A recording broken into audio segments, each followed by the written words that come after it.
Yeah, just your thoughts on what you've seen today. Firstly, I just want to thank SuperSport.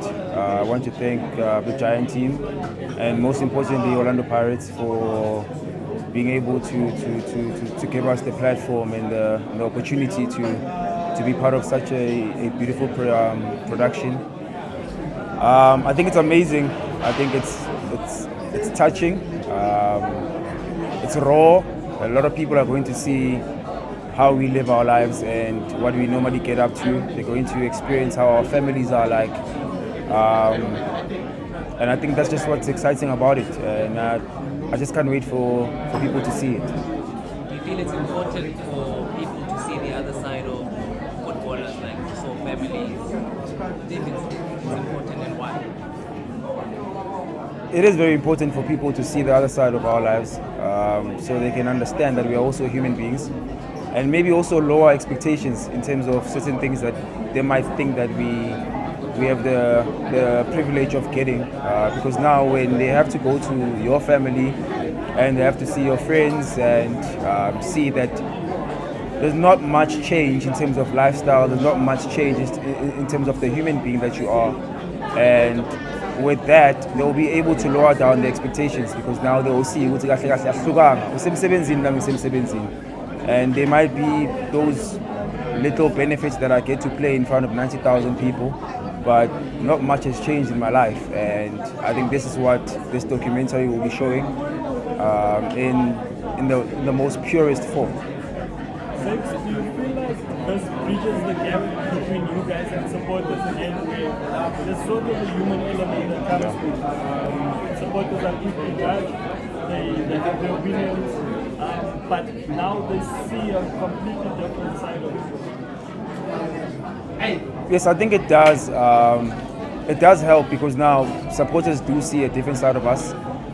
They also understand how important football is to us, our families and our friends, and how much dedication goes into trying to prepare for a football match. And I'm sure within the documentary, obviously we've only just seen the first episode, but I'm sure within it we are going to see when the team loses. We're going to see when there's a fight in the changing room. We're going to see what happens when we lose, how our family feels, and all of that. So I think they will see that there's not much gap between us and them. We love football as much as they do. We love the club as much as they do, if not more, because we obviously are a big part of it as players, and I would say that yes, they normally say that fans make up the club and all of that, but we as footballers have that responsibility to make those fans happy. So A big part of the documentary was obviously Coach Riveiro. How was your relationship with him? What did you learn from him? And are you sad to see him obviously move on all these 3 years? Oh, not really. I'm not. To be honest, I think for some of us it did not come as a shock, because he did say on his first season, because I was lucky enough to be there, he did say that he's not planning to stay for more than 3 years. Of course, by then I'd forgotten about it, but seeing it happen, I think maybe there was a bit of space for disappointment and being sad because he's going to leave at some point. But football is like that, and for me, I've been at the club for 9.5 years, and I've seen a lot of coaches come and go, and I've never really had a relationship with a coach, merely because I try not to attach myself to any coach, because should a coach leave and a coach comes in, it might either make you or break you as a player. And if you're still attached to the previous coach, then it will definitely affect you. So but he's the first. I would say that he's the first coach that I've ever had a genuine relationship with, because he didn't come off as a coach to us. He came to us as a father, as a friend, as a teammate. Because I think to a certain extent he always thinks he can play. Even though he always tells us that he was a bad player, but I think when we play, he does play. That's what makes him unique, and that's why we do see that whenever we have to play, when he talks to us, we kind of resonate with what he's trying to say, because he speaks to us as a player. So the relationship that I had with him, I remember the first season when he came in, he sat me down and he told me all my shortcomings. But then he told me what kind of a striker that I am, and that he does need me at one point or another in his time at Orlando Pirates. Is going to need me, and that's what happened. And I am happy that whenever that he tried to call my name, that I did try to deliver.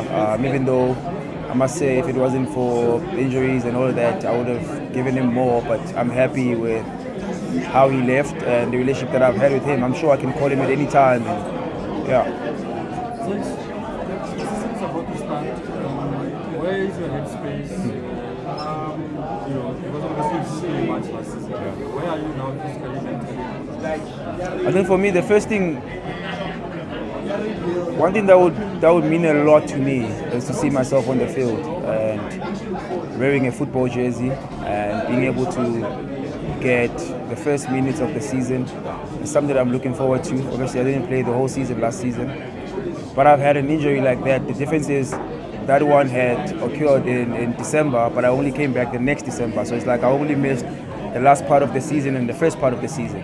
So I never really felt like I was out for the whole season. And for me, this is the first time that this happens, and obviously it brings a lot of doubt in my football career. It brings a lot of doubt in my life as well, in terms of, can I still try and be back and do what I can do best and maybe get back into the national team and all the goals that I've set for myself. I'm also yet to see that, but it has done nothing but fueled my hunger because of the pain that I had to go through, the sacrifices that I had to make in 1 year. For me to find myself playing football again, it was not easy. It was close to impossible at some point. So me having to overcome that, I feel that I have overcome it, but obviously having to play and having to see myself be more regular on the field is going to actually stem that for me.